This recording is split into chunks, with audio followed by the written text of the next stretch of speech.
మరి 2025 సంవత్సరంలో సొంత గృహం యోగం చాలామంది రాసుల వారికి ఏర్పడడం జరిగింది. ముఖ్యంగా గురువు యొక్క స్థితి అయితేనే, శని భగవాన్ స్థితి అయితేనే, అలాగే మెయిన్ కుజుని యొక్క అనుగ్రహం చాలా వరకు ఈ రాశుల మీద పడడం వల్ల ఈ రాశిలో జన్మించిన వారు ఏ రాశి వారైనా వారికి సరైనటువంటి ఆదాయం ఉండి అర్హత ఉంటే ఏ కొద్దిపాటి ప్రయత్నం చేసినా మీకు సొంత గృహం ఏర్పడుతుంది. మరి ఆ సొంత గృహం ఏర్పడాలంటే మీరు చేయవలసినటువంటి రెమెడీస్ ఏం లేదు.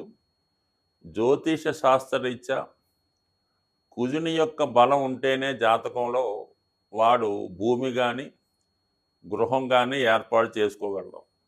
అంటే ఒక విధంగా కుజుడు ధైర్యాన్ని ఇస్తూ ఉంటాడు. ఒకడు నెలకి 2 లక్షలు సంపాదించిన ఇల్లు కొనుక్కోవడానికి అసలు ధైర్యం చేయలేకపోతుంటాడు. మనం ఇన్స్టాల్మెంట్ కట్టగలమా, ఒకవేళ ఉద్యోగం పోతే ఏమొద్దని ఇబ్బంది పడుతుంటాడు. వాడు ఎప్పుడూ కొనలేకపోతుంటాడు. అలాగే నెలకు 30,000 జీతం తెచ్చేవాడు కూడా వాడు తాహా తగ్గట్టుగా ఏదో గృహం ఏర్పాటు చేసుకోవడం, దాన్ని ఇంకా ఇంప్రూవ్ చేసుకోవడం జరుగుతుంటుంది. ఏదన్నా కుజ బలం ఇంపార్టెంటు. దాని తర్వాత ఏంటంటే కుజుడి యొక్క అనుగ్రహం పొందాలంటే మీరు అటు సుబ్రహ్మణ్య స్వామి, వేగంగా మనం గృహ నిర్మాణం కావాలంటే ఆంజనేయ స్వామిని మించింది లేదు. మీరు ఒక గట్టి సంకల్పం పెట్టుకొని ఒక 8 మంగళవారాలు ఆంజనేయ స్వామిని తమలపాకులతో పూజించుకోవాలి. ప్రతి వారం కూడా తమలపాకులతో పూజించి మరి ఒక అరటిపళ్ళు కానీ కొబ్బరికాయ కానీ నైవేద్యంగా పెట్టాలి. సంకల్పం వారం వారంకి పెరుగుతూ ఉండాలి. దానికి తగ్గట్టుగా మీరు ఏదో ఒక ప్రయత్నం కూడా చేస్తూ ఉండాలి. అలాగే వీలుంటే కోతులకి, అంటే మనకి కొద్దిగా నగరం అవుట్లెట్స్ గట్టా ఉన్నప్పుడు మరి మెయిన్ రోడ్డు మీద కాకుండా కొద్ది పక్కన తోటలాగా ఉంటే మీరు ఎంత కొనగలిగితే అంత కొంతవరకు అవి మీరు ఎంత బరువు ఉంటారో దానికి తగ్గట్టుగా అరటిపళ్ళు కానీ ఏవైనా ఫ్రూట్స్ కానీ కోతులకి ఆహారంగా పెట్టడం వల్ల మీకు తొందరగా మరి సొంత గృహం ఏర్పడుతుంది. మరి స్త్రీలు ముఖ్యంగా వారి యొక్క కోరిక తీరాలంటే మణిదీప వర్ణన అని ఉంటుంది. దాన్ని సంధ్యా సమయంలో గృహం శుభ్రపరిచిన తర్వాత సాయంకాలం దీపం పెట్టిన తర్వాత మరి చాలా ప్రశాంతంగా మనశ్శాంతిగా ఎటువంటి ఆలోచన లేకుండా ఈ మణిదీప వర్ణన చదవడం వల్ల ఖచ్చితంగా మీకు సొంత గృహయోగం ఏర్పడుతుంది. అలాగే ఈ గృహం కావాలనుకున్న వాళ్ళు మీరు దేనికి వెళ్ళినా వెళ్ళకపోయినా గృహప్రవేశాలకు వెళ్తుండండి. ఎక్కడన్నా ఇల్లు కన్స్ట్రక్షన్ జరుగుతుంటే ఫర్ సేల్ అని బోర్డు పెట్టిన అపార్ట్మెంట్ ఉన్నా మీ దగ్గర డబ్బులున్నా లేకపోయినా ఒకసారి వెళ్ళండి, వాళ్ళని కనుక్కోండి, ఎంత అవుతుందన్నో తెలుసుకోండి, దాని బ్రోచర్లు తెచ్చుకోండి, మీ దగ్గర పెట్టుకోండి. అలాగే మీరు ఒక బిల్డర్తో కానీ ఒక తాపీ మేస్త్రితో కానీ స్నేహం చేసుకొని ఉన్నా లేకపోయినా ప్రతి విషయం కనుక్కోండి. సిమెంట్ రేటు తెలుసుకుంటూ ఉండండి, ఐరన్ రేటు తెలుసుకుంటూ ఉండండి, భూమి విలువ ఊరికనే తెలుసుకొని ఫ్రెండ్స్కి చెప్తూ ఉండండి. కంపల్సరీగా అదంతా యాక్టివేట్ అయ్యి ఖచ్చితంగా మీకు ఒక గృహం అన్నది ఏర్పడుతుంది. ఏదన్నా మనం ఏ లైన్లో ఉంటే ఏ ప్రయత్నంలో ఉంటే ఖచ్చితంగా అందులో మనకి రాణింపు రావడం జరుగుతుంటుంది. అందుకని మీరు ఈ గృహం కట్టే వాళ్ళతోనూ గృహం చుట్టుపక్కల తిరుగుతూ కనుక్కుంటా ఏదో రియల్ ఎస్టేట్ వ్యాపారం చేయకపోయినా అమ్మికొన్నట్టు అందులో రోజుకు 1 గంట చేస్తే ఖచ్చితంగా మీకు ఆ ఇంటికి తగ్గ డబ్బు అదే వస్తుంది, అదే గృహం ఏర్పడుతుంది. కావాలంటే ప్రయత్నం చేసి చూడండి. మీకు ఖచ్చితంగా మరి 2025లో మీరు ప్రయత్నం బట్టి ఒక 90 రోజుల్లో సొంత గృహం ఏర్పడుతుంది. స్వస్తి. శ్రీమాత్రే నమః. ఈ వీడియోలో మనం ధనుసు రాశి వారికి 2025 సంవత్సరం ఏ విధంగా గ్రహాల యొక్క స్థితి అనుకూలించబోతుంది, మరి ధనుసు రాశి వారికి అనుకూలంగా మారుతున్న గ్రహాలేంటి, ప్రతికూలంగా మారుతున్నటువంటి గ్రహాలేంటో ఈ వీడియోలో తెలుసుకునే ప్రయత్నం చేద్దాం. ముఖ్యంగా మనం సంవత్సర ఫలితాలు పరిశీలించినప్పుడు ప్రధాన గ్రహాలైనటువంటి శని, గురువు, రాహు, కేతువుల యొక్క స్థితి తెలుసుకొని ఈ సంవత్సర ఫలితాలు విశ్లేషణ చేయడం జరుగుతూ ఉంటుంది. మరి ఈ సంవత్సరం ప్రారంభంలో మనకి మార్చి నెలాఖరు వరకు కూడా 3వ స్థానంలో శని భగవానుడు అనుకూల స్థితిలో ఉండడం జరుగుతుంది. దాని తర్వాత మరి ఇంచుమించుగా మనకి 29 మార్చి నెలలో చతుర్థ స్థానంలోకి వెళ్తూ అర్ధాష్టమ శని రాబోతుంది. ఇది ఒక విధంగా మరి ధనుసు రాశి వారికి అంత అనుకూలమైన స్థితి కాదు. సహజంగా ఈ ధనుసు రాశి వారికి 4వ భావం అన్నది సహజ రాశి చక్రంలో 12వ భావం అవడం వల్ల సాధారణంగా ఈ రాశివారు సొంత ప్రాంతంలో అభివృద్ధి చెందలేరు. సాధారణంగా పెద్దలు ఇచ్చినటువంటి స్థిరాస్తి అనుభవించలేరు. అలాగే వీరు సొంత గృహం ఏర్పాటు చేసుకోవాలంటే చాలా కష్టపడవలసి వస్తుంది. ఎందుకంటే వ్యయస్థానం 4వ భావం అవటం వల్ల వీళ్ళకి చతుర్థ భావానికి సంబంధించిన ఫలితాలు అతి కష్టం మీద రావడం జరుగుతూ ఉంటుంది. అదే హాస్టల్లో చేరడం అంటే ఈజీగా వెళ్తారు, విదేశ ప్రయత్నాలు ఫలిస్తాయి, దూర ప్రాంతంలో గృహ నిర్మాణాలు కొనుక్కోవడం అంటే బాగుంటుంది. సొంత ప్రాంతంలో మాత్రం అభివృద్ధి చెందలేరు.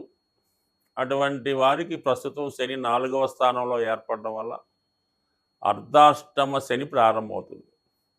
అంటే సాధారణంగా శని 4వ స్థానంకి వస్తున్నాడు, ఏమవుద్దులే అనుకుంటూ ఉంటారు. అంటే శని భగవానుడు ఒక గ్రహానికి కొన్ని భావ కారకత్వాలు ఉంటాయి. గురుగ్రహం 2, 5, 11 స్థానాలకు కారకత్వం వహిస్తాడు కాబట్టి గురుగ్రహం ఏ భావానికి వచ్చినా ఈ ధనభావం, లాభం ఇవన్నీ యాక్టివేట్ చేస్తుంటాడు కాబట్టి అతనికి పెద్ద ఇబ్బంది ఉండదు. శని భగవానుడు 12వ భావానికి, అష్టమ భావానికి కారకత్వం వహిస్తుంటాడు. అంటే ఇప్పుడు మరి శని భగవానుడు మీకు 4వ స్థానంలోకి వెళ్తున్నాడంటే 4వ భావంలోకి వ్యయాధిపతి వస్తే ఏ ఫలితం ఇస్తాడు, అష్టమాధిపతి వస్తే ఏ ఫలితం ఇస్తాడు అన్నది మీకు క్లారిటీగా ఈ ఏప్రిల్ నెల నుంచి ప్రారంభం అవడం జరుగుతుంది. మరి వ్యయాధిపతి 4వ స్థానంకి వస్తే ఏమవుతుంది, ఉన్న ఆస్తి అమ్ముకోవడం జరుగుతుంది. ఇంట్లో చదువుకునే పిల్లవాడు హాస్టల్లోకి వెళ్ళి చదువుకోవాలి. సొంత ఊర్లో వ్యాపారం చేసుకున్నవాడు ఆ వ్యాపారాన్ని వేరే వాళ్ళకి అమ్మేయడమో వదిలేసుకొని వేరే ప్రాంతం వెళ్ళి అక్కడ జీవనోపాధి చేసుకోవాలి. సేమ్ అష్టమాధిపతిగా 4వ స్థానంలోకి వస్తే సేమ్ అదే ఫలితం వస్తుంది. అవమానకరంగా ఉన్న ప్రాంతాన్ని విడిచిపెట్టడం, అలాగే ఉన్న ఆస్తి పోగొట్టుకోవడం, తల్లిగారితో విభేదాలు రావడం, కొన్ని సందర్భాల్లో తల్లిగారికి అనారోగ్య సమస్యలు, ఆవిడ సమస్యలు ఇవన్నీ జాతకుని ఇబ్బంది పెడతాయి. సో ఇది ఓకేగా ఇలా పక్కన పెడితే దీన్ని కొంతవరకు మీకు ఈ ఎక్కువ ఫలితం మీకు 19వ తారీఖు మే నెల వరకు ఉంటాయంటే ఈ అక్కడ రాహు 4లో ఉన్నాడు, శని 4లోకి వెళ్తున్నాడు. ఈ 2 గ్రహాలు కలిసి సుమారు 50 రోజులు చతుర్థ భావంలో ఉండడం జరుగుతుంది. ఈ 2 పాపగ్రహాలు చతుర్థ స్థానంలో ఉండడం వల్ల జాతకుడికి మనం ఇందాక చెప్పిన విధంగా చాలా వరకు స్ట్రగుల్ పడే అవకాశం ఉంది. అంటే 2 గ్రహాలు కలిసినప్పుడు ఆ 2 గ్రహాల ఫలితాలు చాలా విపరీతంగా పెరిగిపోతాయి అన్నమాట. సుమారుగా మనకి ప్రతి గ్రహానికి ఒక 10 పాయింట్లు వేసుకుంటే శని ఒక 9 పాయింట్లు కష్టాన్ని ఇస్తాడు అనుకుందాం, రాహు ఒక 8 పాయింట్లు కష్టాన్ని ఇస్తాడు అనుకుంటాం. మనం సాధారణంగా అనుకుంటారు 8, 9, 17 కదా అనుకుంటాం, కానీ 8, 9, 72 అంత ఫలితాన్ని ఇస్తాయన్నమాట. సో అందువలన ఏంటంటే ఈ 2 పాపగ్రహాలు చతుర్థ భావ ఫలితాన్ని మనకి ఏప్రిల్ 1 నుంచి సుమారు 50 రోజులు పాడు చేయడం జరుగుతుంది. అందువలన సాధారణంగా జాతకుడు ఈ విషయంలో స్థిరాస్తి విషయాలు, ఆస్తి తగాదా విషయాలు, పోలీస్ వ్యవహారాలు, అన్నదమ్ముల విషయాలు, తల్లిగారి సౌకర్యం, అంటే తల్లి అన్నప్పుడు తండ్రి కూడా కామన్గా వస్తాడు. తల్లిదండ్రులు ఇద్దరు కూడా చతుర్థ భావం మీదే ఉండడం జరుగుతూ ఉంటుంది. కేవలం తల్లే కాదు, చాలా సందర్భాల్లో మరి తల్లిగారు కుటుంబ పాలన, కుటుంబ బాధ్యత వహించినప్పుడు ఆమె 9వ భావం, 10వ భావం కూడా కారకత్వం వహిస్తూ ఉంటుంది. అదే తండ్రి గారు అసమర్థుడై ఇంటి వరకే పరిమితమై ఉన్నప్పుడు తండ్రి గారి చతుర్థ భావాన్ని చూడవలసి ఉంటుంది. ఇవన్నీ కూడా వారు తీసుకున్నటువంటి బాధ్యతలను బట్టి కూడా రావడం జరుగుతూ ఉంటుంది. సో అందువలన ఏంటంటే చాలా వరకు సుఖ సంతోషాలకి కొంత ఇబ్బంది కలుగుద్ది. అయితే దీన్ని తట్టుకునే విధంగా మీకు మే నెల 15వ తారీఖు నుంచి గురుగ్రహం సప్తమ స్థానంలోకి రావడం జరుగుతుంది. అంటే సప్తమంలోకి వచ్చినటువంటి గ్రహం డైరెక్ట్గా రాశిని, మనకి ధనుస్సు రాశిని వీక్షిస్తూ ఉంటుంది, స్వక్షేత్రాన్ని. అది గ్రహ దృష్టిలో చూస్తూ ఉంటుంది, అటు రాశి దృష్టిలో కూడా చూస్తూ ఉంటుంది. అంటే ఒక గ్రహం రాశి దృష్టితో సొంత భావాన్ని, సొంత స్థానాన్ని చూసినప్పుడు ఆ భావ ఫలితాలు ఆ గ్రహం రక్షించుకుంటూ ఉంటుంది. సో ఆ కారణం వల్ల మీకు చాలా వరకు ధనుస్సు రాశి వారికి అన్ని రకాల సమస్యల నుంచి భగవంతుని యొక్క అనుగ్రహంతో మీరు ఈ సమయంలో భగవంతుణ్ణి పూజించుకోవడం వల్ల మరి ఆ దక్షిణామూర్తి అనుగ్రహంతో మీరు చతుర్థ భావ సమస్యలట్టు ఎందు నుంచన్నా బయటపడవచ్చు. అయితే మీకు మళ్ళా రాహువు ఈ 19వ తారీఖు మే నెల నుంచి 2020 సంవత్సరంలో 3వ స్థానంలోకి వస్తాడు.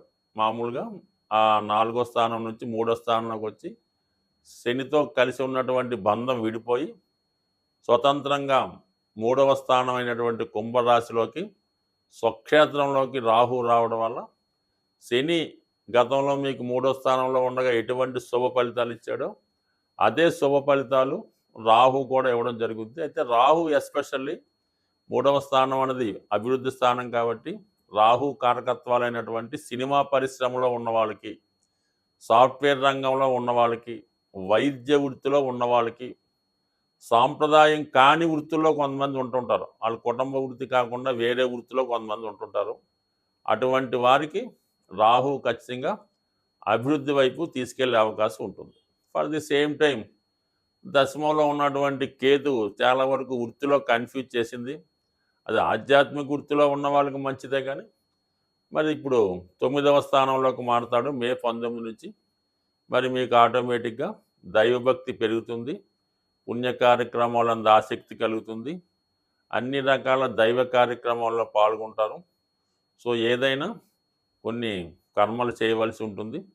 బట్ ఏదైనప్పుడు కూడా ధనుస్సు రాశి వారికి ఈ మార్చి 29 తర్వాత ఒక 50 రోజుల పాటు ఏర్పడుతున్నటువంటి ఈ రాహు శనిగ్రహాల ప్రభావం చాలా వరకు ఇబ్బంది పెట్టే సూచనలు ఉన్నాయి. కాబట్టి వాటిని రక్షించుకునే విధంగా చాలా వరకు దైవాన్ని గట్టిగా పట్టుకొని స్థిరాస్తి సంబంధించిన విషయాలకు దూరంగా ఉంటే అంతా శుభం కలిగే అవకాశం ఉంది. స్వస్తి.